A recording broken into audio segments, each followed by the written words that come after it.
Today on CityCast Boise, the Greater Idaho movement seems to be picking up steam with Idaho lawmakers, but how likely is it that our border will actually move west? KTVB's Brian Holmes is with me to walk us through the many pitfalls and punchlines surrounding a proposal to absorb Eastern Oregon into Idaho.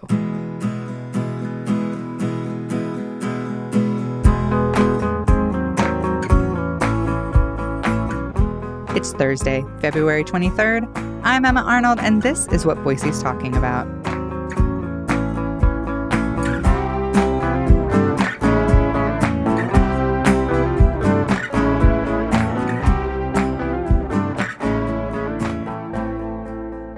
Hi, Brian. Welcome to CityCast. Good morning. Thank you. Thanks for having me. We are going to talk about something that I feel like most people know about this, but maybe I'm wrong. So real quick, what's the deal with this whole Greater Idaho thing? Give us a primer. Okay, so it was a couple years ago. A gentleman decided that he was going to put together this movement and call it the Greater Idaho Movement. And what he wanted to do was kind of take all of the Eastern Oregon counties.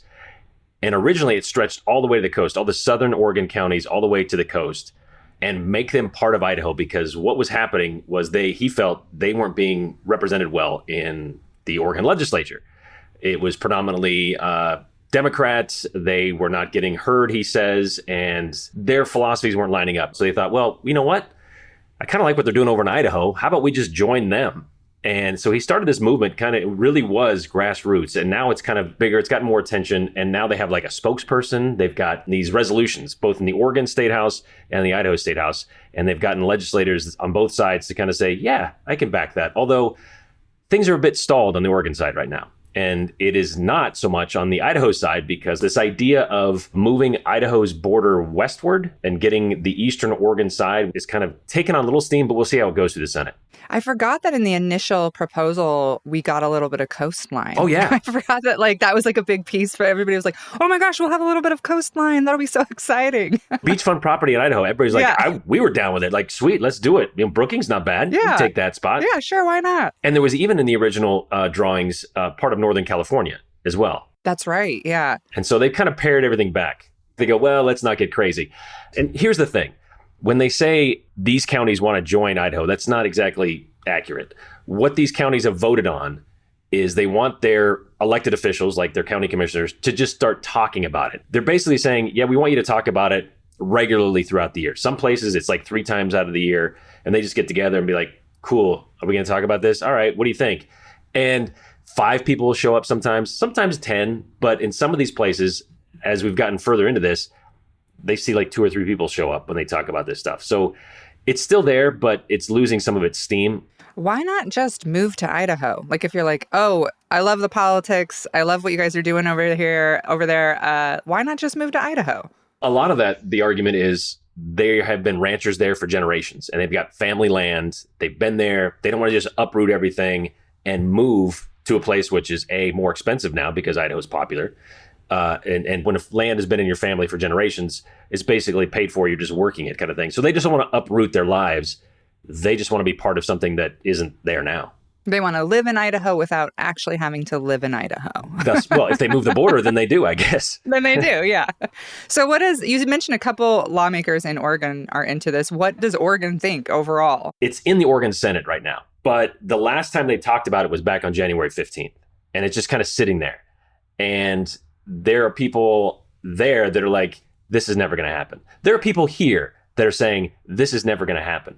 There are people here that say, this is never going to happen, but yet vote for it. Mm-hmm. It's that kind of thing. And right now, Oregon Idaho's making more progress on this than Oregon is, even though this movement started in Oregon.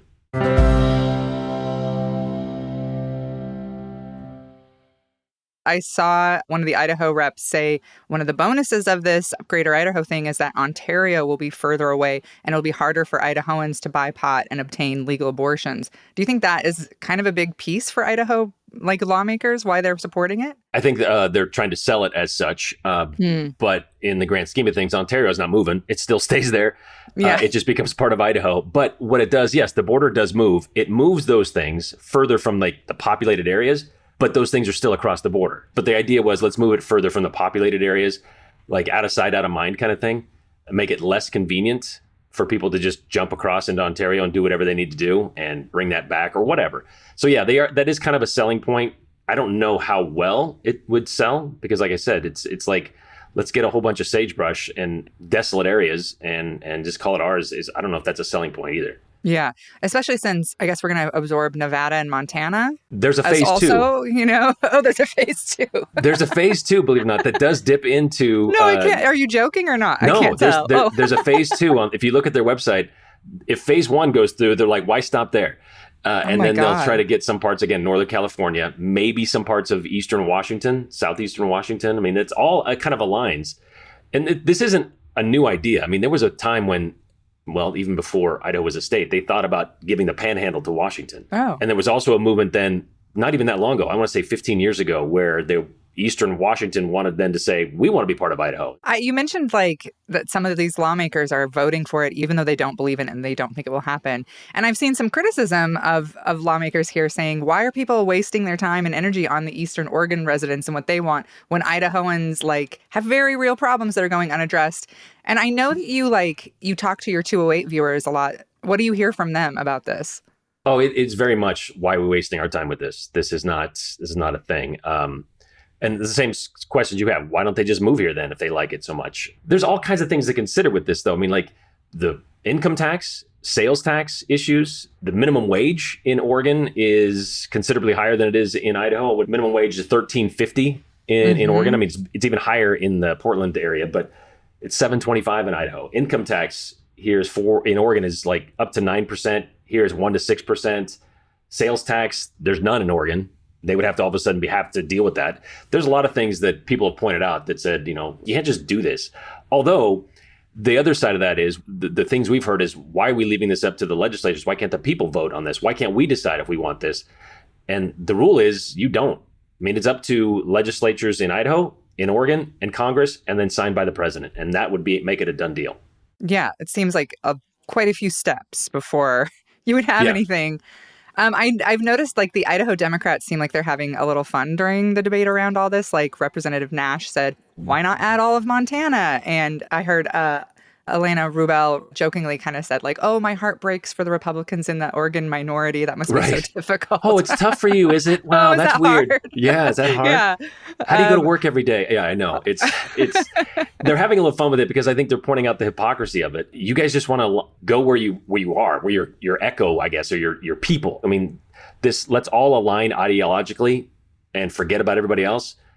It's kind of how we started the Civil War, believe it or not. Yeah, that's, as usual, my main complaint with Idaho politics is I want something starts out as funny and then eventually becomes scary. And you're like, oh, this can't be funny anymore. My whole life, Idaho has kind of been the punchline nationally. Like we're always in the news for something. It's never good. And it seems like right now, everyone is making fun of us for this. Like I've seen, the national press covering it, making fun of it. The Daily Show did a piece on it. Celebrities are tweeting about it. I saw Bruce Campbell had a very viral tweet making fun of it. Like it feels like, I don't know, but there's part of me that's like this. It's like everything Idaho, right? It starts out as a joke and then it's going to happen. Like, do you think there's any possibility that this could go through? The way that Oregon is handling it right now, why would they want to give up that tax base and that diversity of their state? I don't see that happening. I like in the memorial that on the Oregon side, it's, these whereas a November 2021 poll found strong support among Idaho voters for relocating the Idaho-Oregon border. I don't know where this strong support is coming from. I have not seen strong support. I've seen some people go, that'd be kind of cool. Sure, okay, that's worth considering. Even though they put that in their back pocket and go, but it'll never happen. Because yes, borders have moved before. They've moved the border between Oregon and Washington about a mile because it's the river. And sometimes the river shifts, so they have to put it directly in the middle. So they had to get approval for that. But for a substantial movement like this, where you're just taking 63% of the land, but only 9% of the population, that seems like a drastic move that people would be like, hold on a second, you really think you want to do this? Yeah. If you could absorb any state, Brian, which one would you absorb? I'm feeling Yellowstone. Yellowstone is great. I'm a beach guy, so I would probably lean westward. Yeah. That's when they first brought it up and they said, we're going to get beachfront property. I was like, okay, I'm listening. Yeah. That would be great. But that's kind of where I would go. If I were to go to a state that I would absorb, and again, being from California, I guess I could just move back there. I don't know. Yeah. Because it's got all that. Yeah, that's true. A little of everything over there. Yeah. It seems like, you brought up the Civil War thing and what Representative Rubel said, like, we're on the path to civil war. And she said, we have to learn to get along better and work together. And I feel like you follow on your show a ton of far-right groups, like, very, very closely. And do you think she's right? Do you think she has a point? Like, is it okay for people to sort of have their bubbles and, not really coexist in that? Or, like, do we need to, like, learn to work together again? Oh, absolutely. We need to learn to work together again. I mean, it's kind of how things get done. Otherwise, you just have these people yelling at each other, which is what we've had. It's become more of a prominent way to do things since 2016, where it's like, I'm just going to say what I want and I don't care. If I offend you, if I make you mad, even better. And social media has certainly helped with that. If you have to deal with people face to face and talk to them and learn about them, it's a much different situation. And I think that the more we do that, the better it'll become. I mean, what gets me is the ideology of, I have to stick with this because I cannot consider what somebody else is thinking, because then that shows my weakness. That's a problem. Because when you finally learn about somebody, and yeah, you may change the way you view something, that's okay too. Yeah. And if we don't do that, then it is just going to be, that's kind of how civil wars start. Well, I hope maybe instead of absorbing Oregon, we could just start having some conversations with one another, listening to each other a little bit. But that's probably as pie in the sky as us absorbing Montana. So, well. Yeah, exactly. There's even talk in Oregon of like starting its own state called the state of Jefferson or something like that. I mean, there's all of these people want just kind of their own autonomy and to be left alone when they don't agree with the leadership. And as I think one Oregon legislator said, elect better people then. Yeah, exactly. There's a process for that. Well, Brian, thank you so much for coming on and giving us the lowdown on the whole Greater Idaho thing. We really appreciate it. Yeah, and I'm rooting for phase 2, to be honest.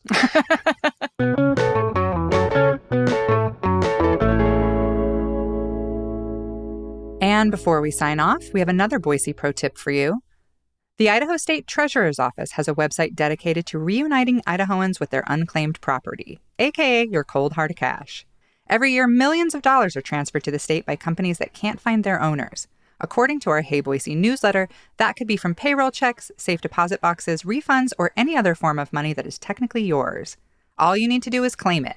More than $18 million has been returned to people through the Treasurer's Office website, which is yourmoney.idaho.gov.